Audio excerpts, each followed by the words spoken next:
فرحام حافظ قرآن۔ ایک دن جب میں گھر میں تھی تو ان کے اسکول سے کال آئی اور مجھ سے دریافت کیا کہ محترمہ فروتن، کہ آپ جانتی ہیں کہ فرحام پورے قرآن کے حافظ ہیں؟ میں شاک رہ گئی، میرے لیے یہ بات قابل قبول نہیں تھی۔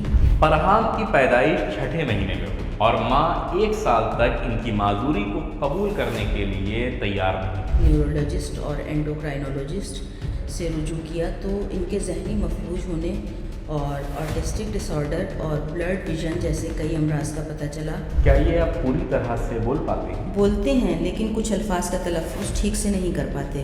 اس کے علاوہ الحمدللہ پوری طرح سے بولتے ہیں۔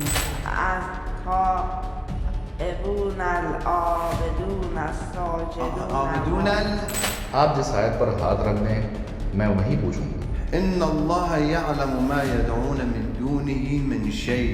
آیت 42 عنکبوت۔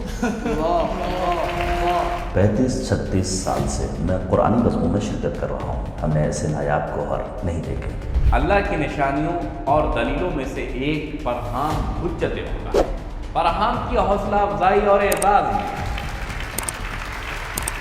فرحام فروتن اور ان کی والدہ ہماری مہمان ہیں۔ محترمہ بسم اللہ، حاضرین سے سلام دعا کر لیں تاکہ پروگرام شروع کیا جا سکے۔ میزبان حضرات، محترم حاضرین اور ناظرین کو میرا سلام۔ اللہ ہم سب کی عبادت اور بندگی کو قبول فرمائے انشاءاللہ۔ سلام۔ آپ کے کتنے بچے ہیں محترمہ؟ 3۔ فرحام کس نمبر پر ہیں؟ پہلی اولاد۔ فرحام کی مشکلات کا آپ کو اندازہ کب ہوا؟ فرحام کی پیدائش چھٹے مہینے ہوئی تھی، چونکہ وقت سے پہلے پیدائش ہو گئی تھی۔ 2 مہینے تک نکو میں رہے۔ 1 سال تک میری عجیب کیفیت تھی، مجھے یقین ہی نہیں ہو رہا تھا۔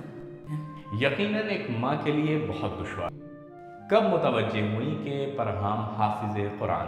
ایک دن جب میں گھر میں تھی تو ان کے اسکول سے کال آئی اور مجھ سے دریافت کیا کہ محترمہ فروتن، کیا فرحام قرآن کی کلاسز میں جاتے ہیں؟ میں نے کہا نہیں، کیوں، کیا ہوا؟ کہنے لگے آپ جانتی ہیں کہ فرحام پورے قرآن کے حافظ ہیں؟ اللہ اکبر۔ میں شاک رہ گئی، کی آواز صرف ٹی وی کے ذریعے، جب کبھی تلاوت نہ شروع، وہ بھی مسلسل نہیں، جی۔ کبھی کبھی کے لیے تمام تر ترغیب اور حوصلہ افزائی کے وسائل فراہم ہونے کے باوجود ججز کے لیے بھی ناقابل۔ فرحام حجت خدا ہے۔